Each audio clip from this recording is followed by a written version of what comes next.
The fields are gold, but the days are growing short. The air is thick with the scent of ripening grain and wood smoke from distant fires. In the distance, you hear laughter, the thrum of drums, the cheer of crowds at a midsummer fair.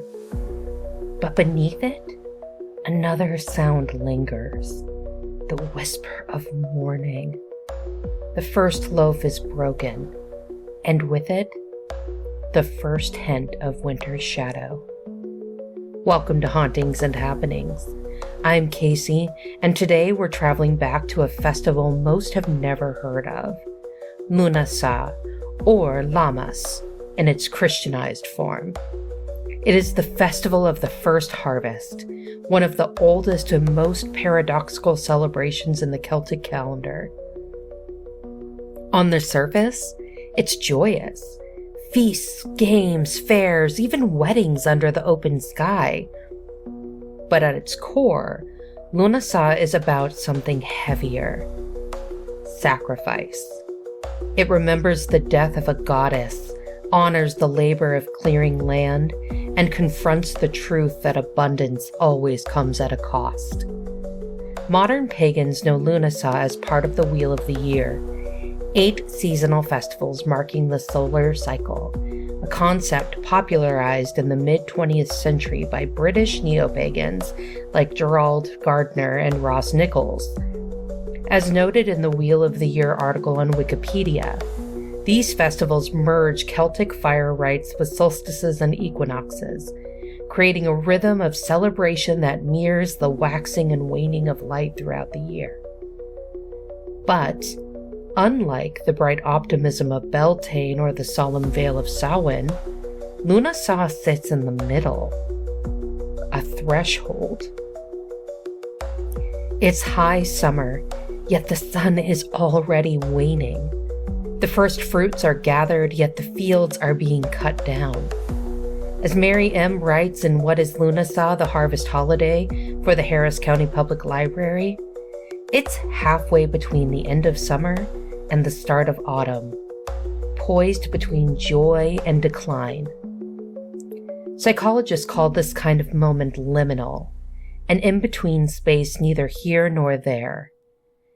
Adam Tomlinson's article, What is a Liminal Space? Meaning and Psychological Impact, describes these thresholds as carrying both a forlorn atmosphere and anxiety, and potential for transformation. Lughnasadh is one such liminal time, haunted by questions. Will the harvest last? Will the winter be kind? Will the gods, or God, be praised? Be pleased? In this episode, we'll uncover the myth of the god Lugh and the sacrifice of his foster mother Tailtiu, trace the transformation of Lughnasadh into the Christian Lammas, or Loaf Mass, explore why August brings a unique wave of anxiety and melancholy even today, and see how rituals, from funeral games to bread baking, have helped humans bring order to the chaos of change. So, light the bonfire, break the first loaf. The harvest has begun and the wheel is turning. Before Lughnasadh was bread and bonfires, before it was fairs and feasts, it was grief. And at the heart of that grief was a woman named Tailtiu. In Irish mythology, Tailtiu is remembered as a powerful earth goddess, sometimes described as the foster mother of the god Lugh, sometimes as a queen whose love for her people transcended her own life. Her name lingers in the land itself, Tailtiu, in modern County Meath, Ireland. Still echoes her memory. The wide plains there, once forests, bear her legacy both mythic and geographic.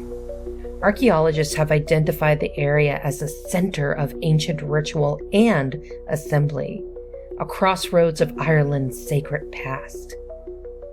According to the legend, Tailtiu performed an impossible task, She cleared the great forests of Ireland to make room for cultivation. Imagine it, mile after mile of ancient woodlands uprooted and burned, the soil broken open by sheer will. Tales describe her labor in visceral terms, her hands bloodied, her body bending under the weight of trees, her breath ragged as she tore at the land. She worked until the fields were ready, and then she collapsed. Tailtiu died on the plains she had prepared. Her body returned to the soil she sacrificed everything to nourish. In her article, Mary M. writes that Lugh, her foster son, declared the first Lughnasadh in her honor, not as a feast of conquest, but as a funeral game, a ritual gathering to mourn and remember, transforming grief into celebration. Then there are the Ainach Tailtin or Tailtian games, assemblies held on the very plains Tailtiu had cleared.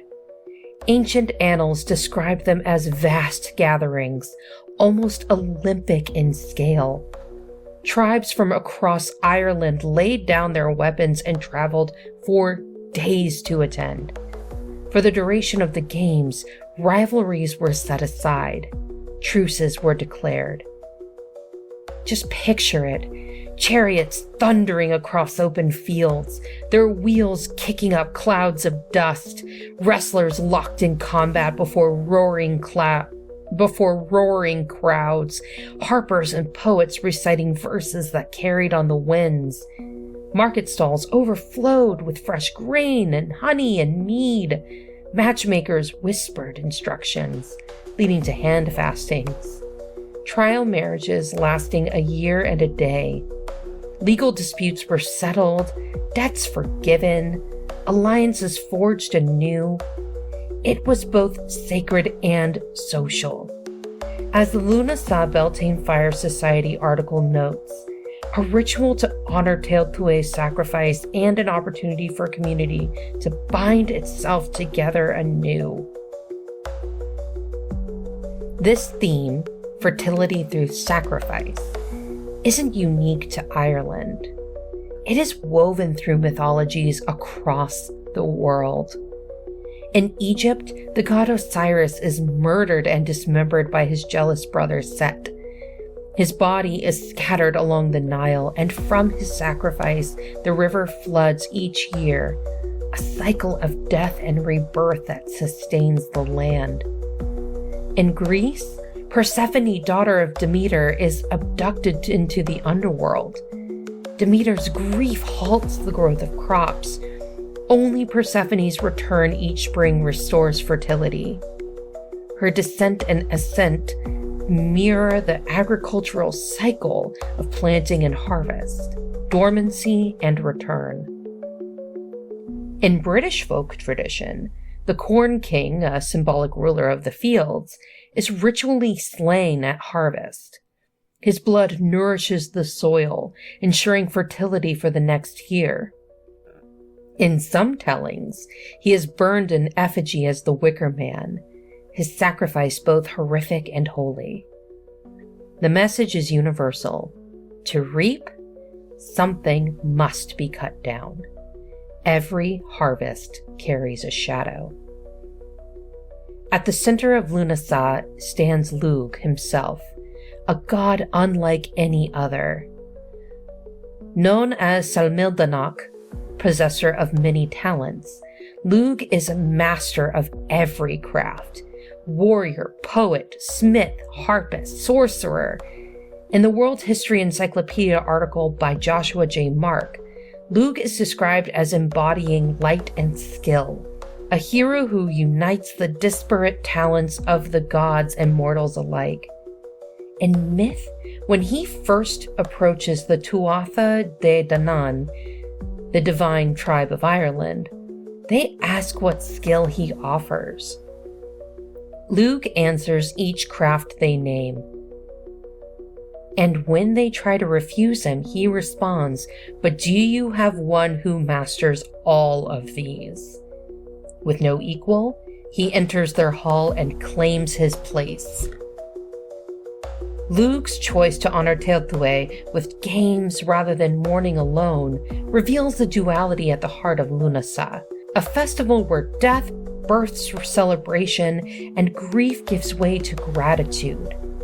The cutting of the first grain becomes both funeral and feast, lament and thanksgiving. As the Beltane Fire Society notes, it is this paradox that defines the festival. The recognition that abundance always carries the memory of what was lost to gain it. And perhaps, most hauntingly, this myth, preserved not by temples or monuments but by oral tradition, survived centuries of change. Bards and poets carried it in song, passing it from firelit halls to medieval manuscripts. Even as Ireland Christianized, even as Lughnasadh transformed into Lammas, the memory of Tailtiu's sacrifice endured in whispers of the harvest. This is the root of Lughnasadh, a festival born of labor, loss, and love, where the first cut of the harvest carries both laughter and lamentation. As centuries passed and Christianity spread across the British Isles, the festival of Lughnasadh did not vanish. It transformed, quietly, gradually, into something new. Lammas, the Loaf Mass. The name itself comes from the Old English Lughnasadh, literally loaf mass. It was celebrated on August 1st, marking the first bread baked from the first harvested grain of the year. Villagers would cut the earliest sheaves, grind them into flour, and bring round loaves, often marked with a cross, to the church for blessing. In that moment, pagan first fruit offerings became Christian Eucharist, bread given back to God in gratitude for the harvest. I can picture it now, the smell of fresh bread heavy in the cool air of a stone church, mingling with beeswax candles and incense. Sunlight slants through the narrow windows, illuminating baskets of loaves, some plain and round, others braided or carved with symbols. Villagers, barefoot farmers, children clutching handfuls of grain, file into place their offerings before the altar. A priest raises the bread high, tracing the sign of the cross, blessing not only the loaves, but the fields from which they came. This ritual was not purely symbolic. After the blessing, the loaves were often crumbled and scattered across the four corners of fields, a practice recorded in medieval chronicles and echoed in the Wheel of the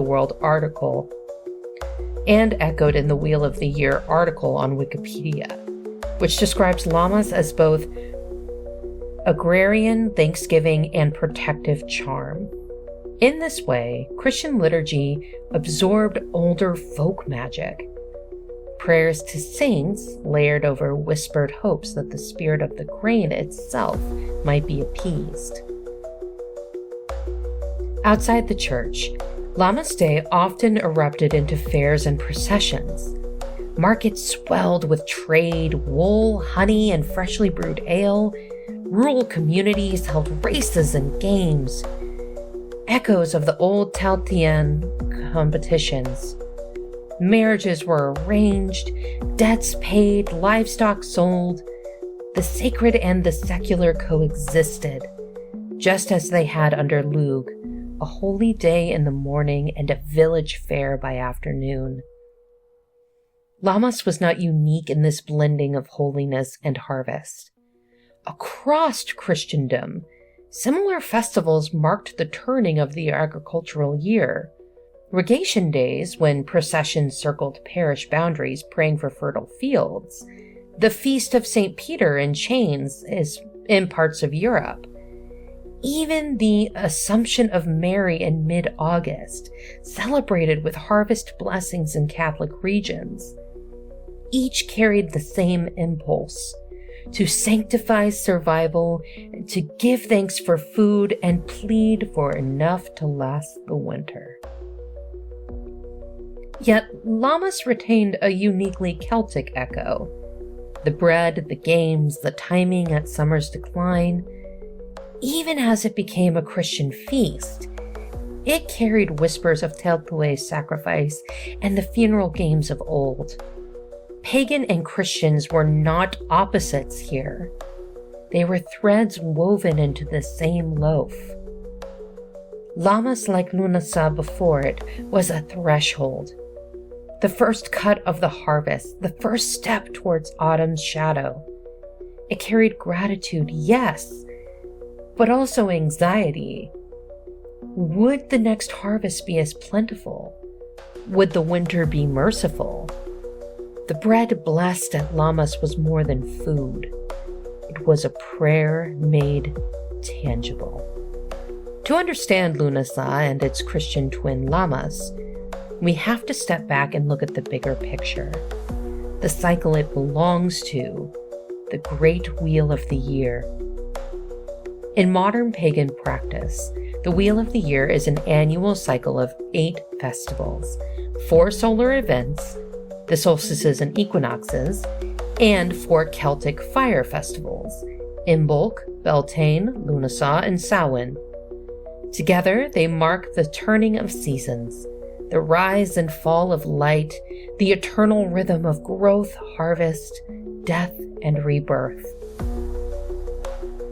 The Wheel of the Year article on Wikipedia describes how this calendar was popularized in the mid-20th century by British neo-pagans Gerald Gardner and Ross Nichols, who harmonized older Celtic and Anglo-Saxon traditions into a unified cycle.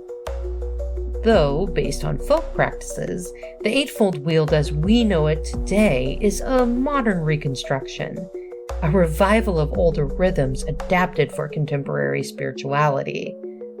Imagine the wheel turning through the year.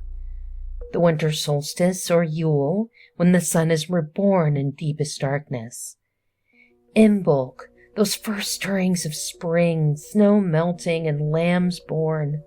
The spring equinox or Ostera, day and night in perfect balance, the world greening. Beltane, fires of fertility, passion, and renewal. The summer solstice or Litha, the sun at its zenith, longest day, shortest night. Lughnasadh or Lammas, first harvest, the first cut of the grain, abundant shadowed by decline. The autumn equinox or Maven, balance again but tipping into the darkness, the second harvest. Samhain, the final harvest, the veil thins and ancestors honored. When the wheel turns and the cycle begins anew. Lughnasadh holds a unique place in this cycle. It is the first harvest coming at the midpoint between the summer solstice and autumn equinox, halfway between peak light and approaching shadow. The fields are full, but the days are already growing shorter. It is celebration tinged with premonition, the knowledge that what comes next is not more abundance, but waning. As Mary M. notes, Lughnasadh falls halfway between the end of summer and the start of autumn, embodying a threshold, neither fully summer nor fully autumn, caught in the in-between. This threshold, what psychologists call a liminal space, is inherently unsettling. Adam Tomlinson, in What is a Liminal Space? Meaning and Psychological Impact, explains that such moments carry both a forlorn atmosphere and anxiety, and potential for transformation. Lughnasadh is precisely this kind of moment, a festival where joy and dread coexist, where the first cut of harvest is both triumph and omen. For ancient peoples, This liminality was not abstract. It was survival. The first harvest revealed whether the season would sustain them. If the grain was plentiful, they could endure the winter. If not, hardship loomed. No wonder festivals like Lughnasadh blended gratitude and ritual pleas for protection, lighting fires, blessing loaves, honoring gods and saints alike. Today, even if most of us no longer rely on the grain we grow, that psychological shift still lingers. August feels transitional, anxious. The days are warm but subtly shortening. The hum of summer softens and is replaced by a whisper of endings. We feel it, even if we can't name it. If you've ever felt strange in August, restless, uneasy, like the air itself is holding its breath, you're not alone. Psychologists call it August anxiety.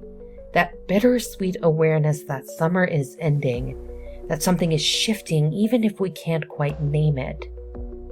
The article Fear of Fall, How to Cope with August Anxiety from Talkspace describes this feeling as a mix of nostalgia, dread, and unease. A psychological echo of the school year approaching, the days growing shorter, and the subtle reminder that time is moving forward, whether you're ready or not. I see this every year in my work in schools. As summer draws to a close, students and teachers alike feel it. The fatigue of heat and humidity, the countdown to routines and responsibility. There's this push and pull, wanting to savor the last warm days, yet dreading the return to normal. By late July and early August, people are tired of the heat, shut indoors by sweltering afternoons and feeling trapped instead of carefree. It's a quiet melancholy that settles in even before the calendar turns. For ancient peoples, this wasn't just a mood. It was a survival anxiety.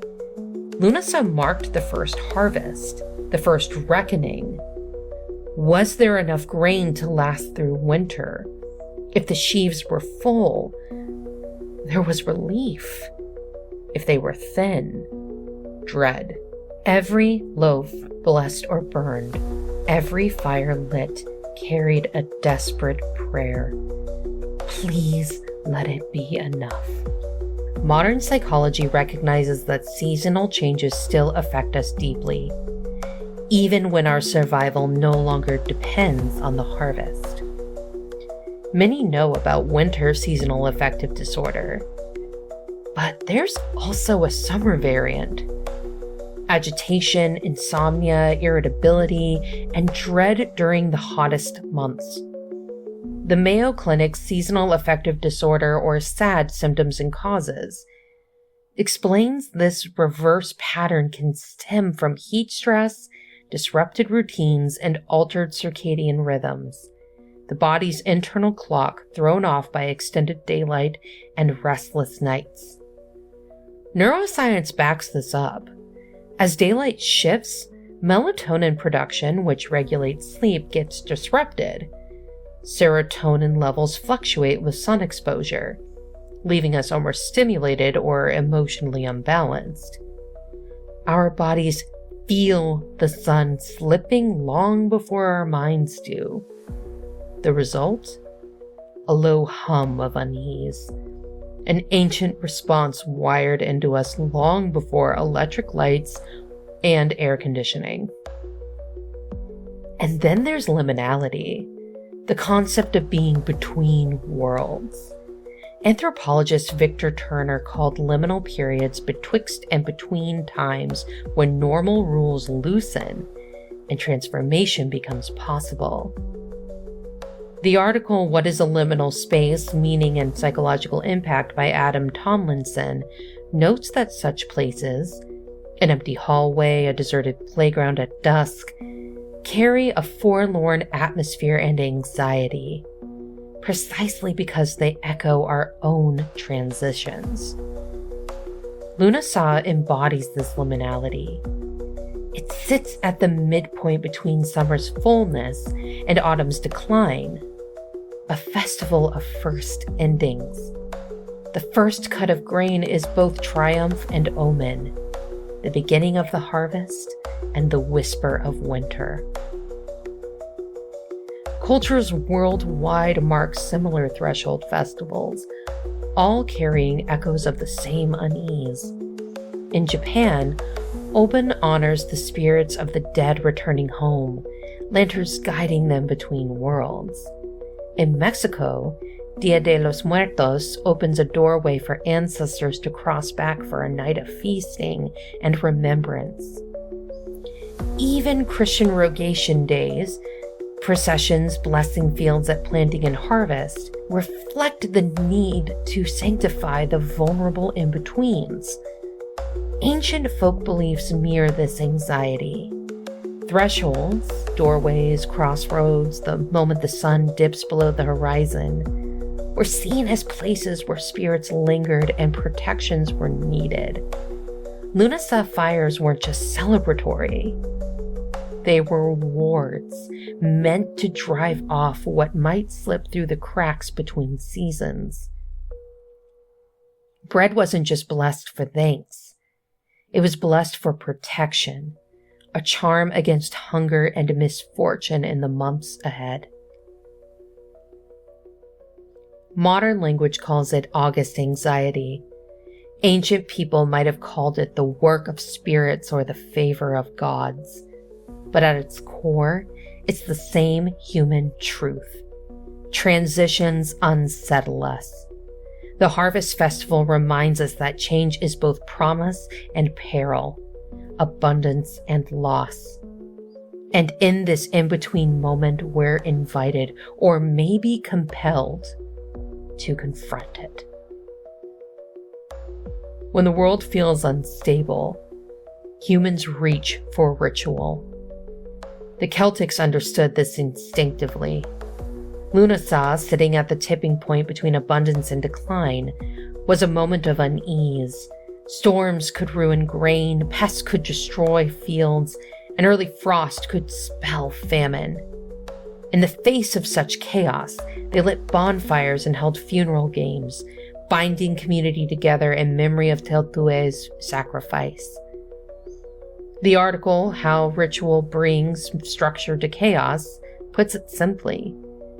Ritual provides a framework for moments when life feels unpredictable. A way to practice control when control feels impossible. Ritual doesn't change the harvest itself. It changes us. It steadies the mind, offers continuity, and makes uncertainty bearable. Modern neuroscience explains this power. Repeated actions like kneading bread or circling a bonfire trigger a predictive response in the brain. Our nervous system relaxes when we know what's coming next. Ritual also releases oxytocin, the bonding hormone, especially in communal settings, creating trust and comfort. It shifts the body out of fight or flight and into a state of grounded presence. As Finding Calm in Chaos, the Power of Nature-Based Rituals notes, ritual anchors us into the present and fosters a sense of belonging in times of transition. But for ancient harvest festivals, ritual was more than emotional balm. It was spiritual negotiation.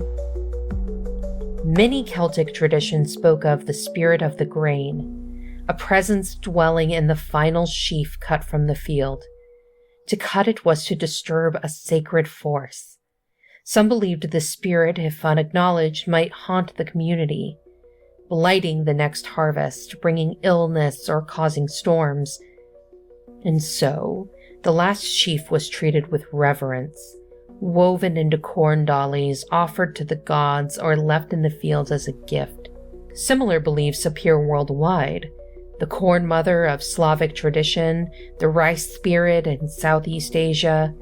These harvest gods remind us that early agriculture saw no clear line between human labor and divine presence. Every field was alive, every harvest a dialogue with the unseen. Imagine this. It is August, centuries ago. The air is thick with the scent of cut grain and smoke. Villagers gather at the hilltop, baskets in hand. A priest or druid blesses the first loaf, marking it with a cross, then tears it apart, scattering crumbs to the wind in four corners of the field. Children laugh as they leap the bonfire, believing it will grant protection for the year ahead.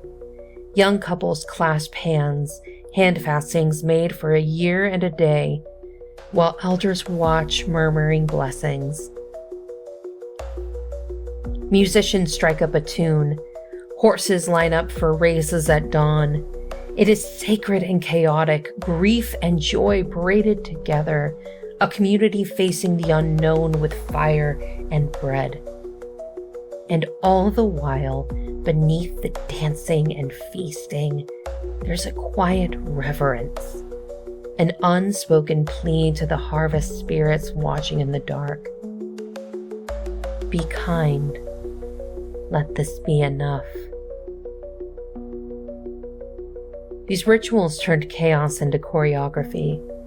They gave shape to fear, gave thanks for abundance, and honored the unseen forces believed to dwell in every stalk of grain. They did not erase uncertainty, but they made it holy. Though centuries have passed, Lughnasadh has not vanished. It has been reborn. With the rise of Wicca and modern paganism in the 20th century, the Wheel of the Year emerged as a unifying cycle of 8 Shabbats, blending Celtic fire festivals, solstices, and equinoxes into a living spiritual rhythm. Lughnasadh, or Lammas, returned as the festival of first harvest, reimagined for modern life yet rooted in ancient truths, gratitude, sacrifice, and community.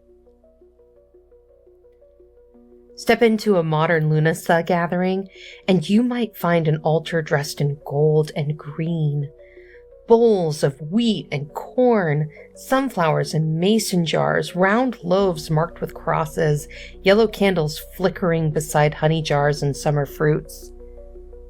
A corn dolly crafted from straw may sit at the center, a quiet echo of the last sheaf once left in Celtic fields.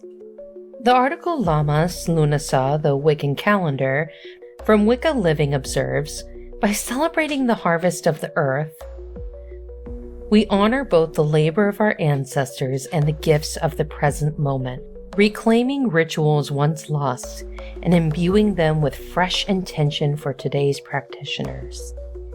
Bread remains central. Modern pagans knead dough while whispering blessings, mark loaves with sigils of sun or grain, and bake with intention, gratitude folded into every rise. The first slice is often offered back to the earth, placed under a tree, scattered for birds, or burned in fire as thanks to the land and gods. Gratitude ceremonies often accompany the feast. Families or covens may gather in a circle, each person sharing what they are thankful for. Not just the literal harvest, but personal harvests. A completed project, repaired relationships, lessons learned. These moments transform Lughnasadh from seasonal celebration into personal reckoning. As ancient Celts honored the spirit of the grain, modern practitioners offer food, flowers, and drink to land spirits and ancestors. Some invoke Lugh himself, god of light and craftsmanship, or Tailtiu, the earth goddess whose mythic sacrifice inspired the first funeral games.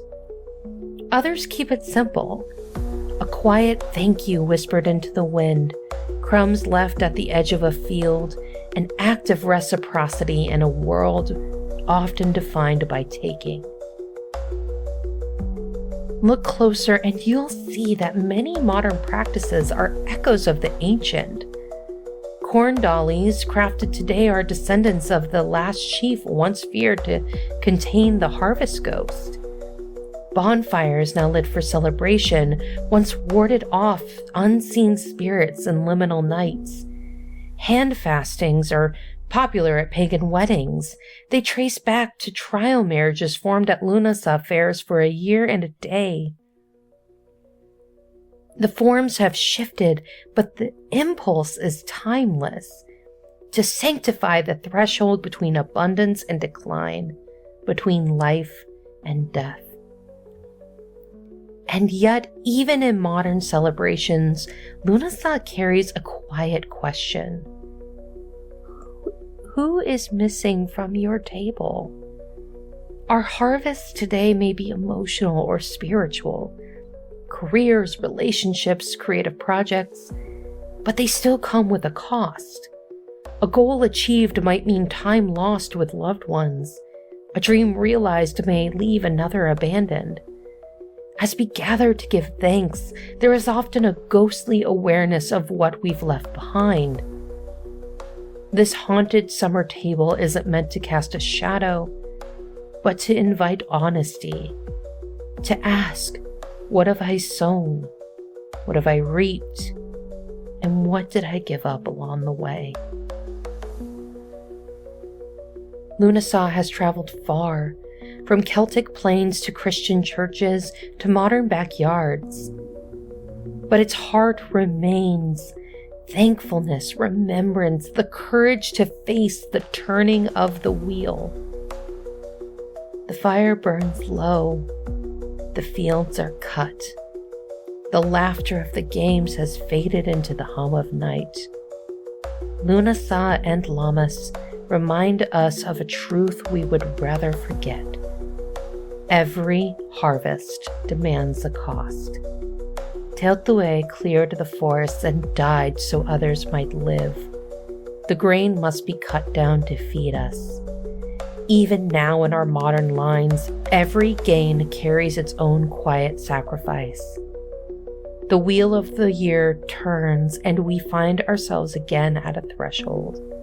Neither summer nor autumn, caught between fullness and fading. Psychologists call it liminality. The Celts call it sacred. The body feels it in the restless August nights. The heart knows it in whispered goodbyes. And ritual, whether ancient bonfire or backyard loaf, helps us face it. The article celebrating late summer on Lughnasadh by Megan Rose Wilson captures this perfectly.